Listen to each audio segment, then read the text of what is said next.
I first started playing music when I was in junior high, or actually grade school. Started playing the trumpet. Later, when I was a teenager, started playing the guitar and singing rock and roll songs and stuff like that. So I guess, but my first professional gigs, probably, as far as getting paid doing weddings and things like that, were in the late '70s. The current band, Fried Crawdaddies, they were born out of a weekly gig that we had at a local restaurant called Jazz. The bartenders picked it off the menu and said, well, why don't we call you the Fried Crawdaddies? And we all kind of laughed and said, sure.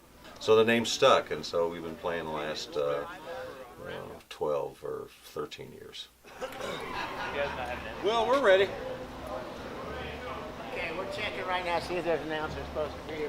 As a professional musician, most of the time you're playing what people want to hear. This is nice to be able to step out and play our originals, to have a venue to focus our originals on, rather than to worry about keeping people eating and drinking at their tables, kind of thing. We are we are here. Hey, all right, everybody, say I'm here. I'm here. It's more challenging because you want to step up your game. You want to put your best foot forward.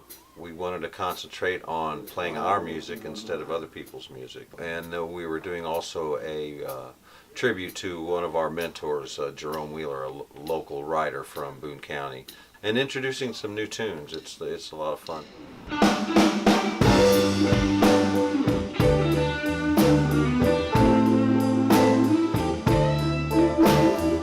It's exciting to me to see someone who likes my music, and they understand it, or it means something to them, because that's kind of how, and the reason that I got started playing music is because it was a way of communicating things that meant things to me. So I learned songs that meant things to me. So when a crowd out there picks up on your tunes and they like your tunes for what they are, then it's kind of you're kind of going full circle, and it's really gratifying, because covers, people have already heard the song, so they already have a connection with it. Whereas originals, you're trying to do what those artists did, was write a song that someone goes, oh, I want to listen to that song. That means something to me. Maybe I'm going to go out and buy it, but it's going to be that song. I'm going to take that memory and those feelings, and that's what it means to them, just kind of like what it means to me.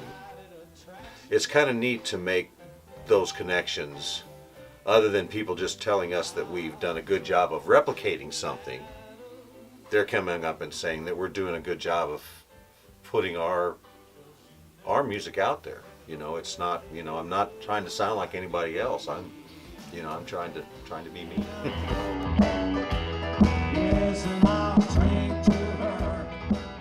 So it's very nice when you are, get that respect for your original tunes, that you don't feel like, well, you don't have to feel self-conscious about them. Are they good enough? Do you think they're going to like them or not? I've gone in and done some rough sketches on some tunes, get ready for the next recording. We're trying to figure out which way to take it now. I'm thinking that kind of like a Boone County sampler is what I want to put out next. Kind of different types of songs from different artists, in the area, and I'm with a couple of mine tossed in to try and, like a little sampler pack. Yeah, I've already been speaking with some people to start setting up some times to get the work done. Yeah, to get out there to the studio. We have that in the future to look forward to, writing more stuff. I got a lot of tunes to get out there. You just kind of, we've gotten to a point where I feel strong enough about my talent and my material that, it's like, well, just throw it to the wind and see what happens. I don't have anything to lose.